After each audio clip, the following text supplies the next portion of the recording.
اف سالا ده ام هاتین آگادار کرن کو دم های که به ساله وکی دیاره کو او دی گلک رخراو جهانی کو دی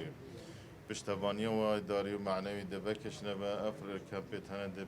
ده مینه پیویا هنده رخراو کم با او جی ده پشتوانی و اداری de kêm bîtin ber hindê me ferzanê ku em vê kombanê gelwa dakêne ve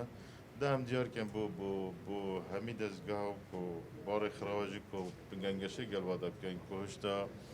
ew wexta nehatiye ku ew xwe vekişin ji kempên eware û piştevanê derê menevî xwe vekişine ve hetaneke bû zanîn ku hetaneke 500 û nêzîkî 500 hezar hawlatiyên eware û penaberên parêzgeha dûkê jîn ew jî belavbene ser 20 کمپا 5 شو کمپا کمپ پنابرانه و 15 کمپ تو 15 کمپ دیجی کمپ وارانه 21 بنگه تندرستی همی جورا جور خدمت ساخلمی پیشکش کنی دست بکیل بنگه ما هر وسا اف حالاتیت می پنابر و آواره مفادارونو وکیل بجنم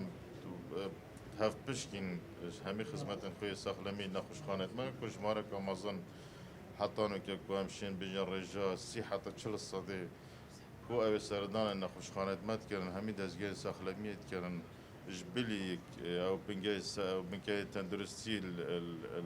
کمپ 20 کمپا ده هی کو سردان نخوشخانت مت کردن گهنه 40 صدی برجا رجا و جماره او سردان نخوشخانت مت کردن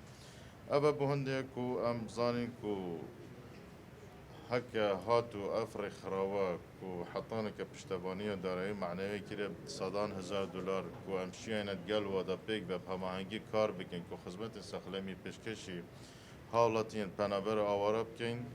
ليه هكا بريار هات دانو كو پشتبانية دارایی كن بيدي دو ما گلك زحمت بيتن دو اركا كي گلك مازن بيتن بو سخلمية پارزگاه دو كو بحكومت حريمة كردستاني